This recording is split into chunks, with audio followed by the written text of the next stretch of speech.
afternoon. Rap News is back online. Today we take on and analyze one of the most intractable, divisive, ongoing violent divides to happen in our time. The 60-year conflict going on betwixt Israel and Palestine. Is there a one-state, two-state, or no straight solution to this protracted fight? From Camp David to Madrid, Taba to Oslo, for decades back in time, all peace talks have devolved into violent rows, and roadmaps to peace have led nowhere but more war. Until now. Welcome to the first Middle East Peace Raps. This afternoon, Rap News is proud of this tremendous chance to prove the peace-filled art of rap could chart the best roadmap to start anew. So first up, Israeli Prime Minister Benjamin Netanyahu. Shalom. Bibi been ready this whole time to engage the peace process with raw rhymes.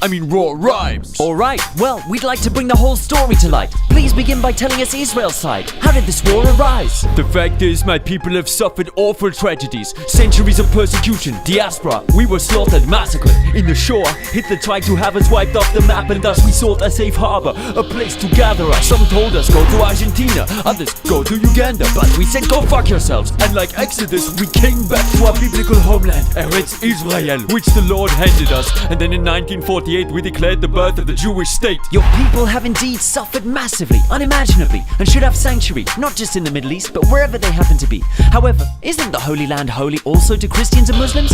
How can you claim that only Jews own the land and exclude them? With the Six-Day War, we fulfilled our Zionist covenant, invaded Jerusalem, the West Bank, Golan and Gaza, taking all of it. The occupied territories. Then on the seventh day we rested, and when all the world's nations witnessed this great event, they condemned it? What? It seems the UN issued Resolution 242, calling on Israel to give back those territories and withdraw troops. Hey, are you denying the legitimacy of the Jewish state? I'm just trying to... Anti-Semite! Wait, what? Everybody, this guy's a Nazi! Okay, just let's relax. Jew hater! We've yet to ask the rival party. We now cross direct to Gaza to check the raps of a Palestinian spokesperson representing Hamas. Salam! As you can see, we are ready to talk peace, but only within the 1967 borders will we recognize Israel and sign deals.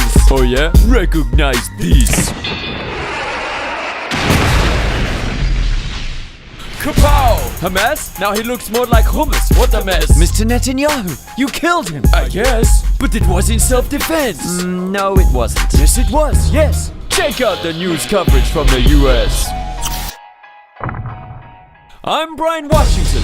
You're on MSNBS. Tonight's headlines: peace process shattered yet again by unprovoked attacks from Arab terrorists. Israel retaliates with airstrikes in self-defense. Meanwhile, in the West Bank, Palestinian suicide homes are ramming themselves into peaceful Israeli bulldozers. Israel is under threat, which is why, as shown on this map, its settlements have, steadily expanded. How can we end this injustice? To explain, we welcome John Kerry, Secretary of State. Great to be back, Bucky. And don't you stress a bit. American taxpayers have got Israel covered till Armageddon hits. No country gets more US foreign aid sent to it, $140 billion since the 70s, plus military weaponry, no conditions or strings with it. No conditions at all? Well, we would prefer it better if they could kindly stop using our money to build new illegal settlements. What did you say, you schmuck? Baby! Oh, no, I was just telling them. Just keep sending the money, schmickele. Yes, sir, we'll write the check.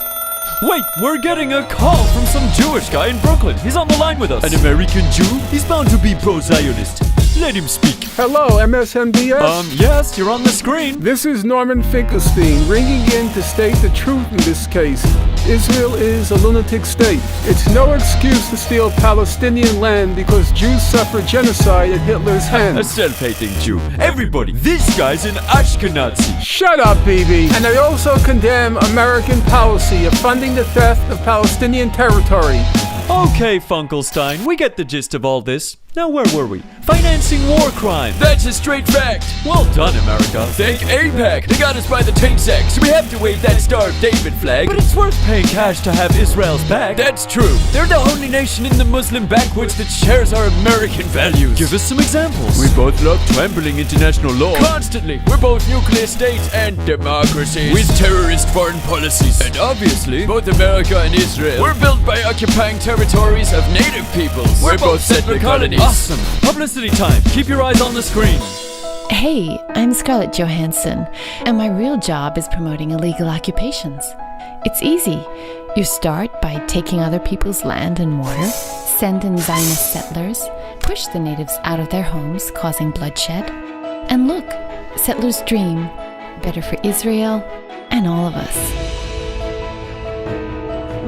escargot. Looks delicious, and what's more, it reminds me of our very own sponsor, Redskin Genocider. Flavor of the American nation. Bloody good. Tasteful. So, Israel is a settler colony, like Canada, America, and Australia! our colonial assessor is in the area. Does Israel pass the test, Kenovka? Kenovka? Yeah! I'm in Jerusalem. And what's going on over there? I'm celebrating the day of Israel's birth, Yom Hetzmaut, which roughly translates to Australia Day. And wow, it's like back home, Barbies, flags, beers. So in solidarity, I got the end of me knob chopped off. It's patriotic, apparently. What do Palestinians make of this day? I don't know, eh?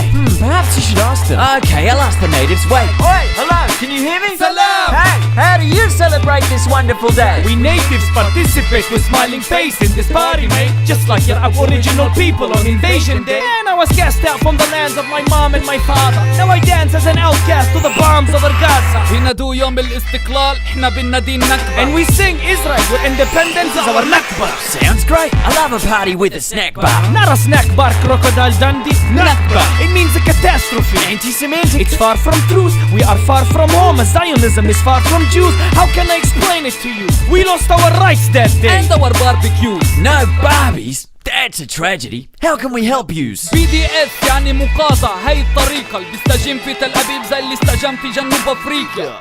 ساعدنا نوقف جنون المستوطن. ساعدنا نبني دولة فيها شوية منطق.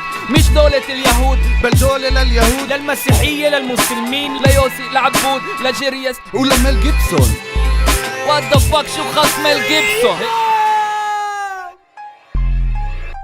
Well, it seems that despite the use of rap and rhyme, we failed to seal a real peace deal between Israel and Palestine. Nevertheless, I hope we've expanded our minds and are prepared to share some final thoughts before we wrap for the night. This might seem like some battle entwining other people in another time, but in fact it mirrors back our own greatest challenge, to live side by side, no matter race, flags, or which invisible man we pray to in the sky. And that is why there'll be peace nowhere until there's peace in Palestine. The wall is over, if we wanted, to borrow Lenin's line. It was pressure from outside that ended the crime of apartheid, that turned terrorists into winners of the Peace Prize. The question is, can we learn history's lessons and apply them in our time? When we analyze our direction, it's clear where the answers lie. Does any state hold the power to change the tide? Or is the one safe solution for us to unify rather than divide? Not just in the Middle East, but globally, far and wide. Good night.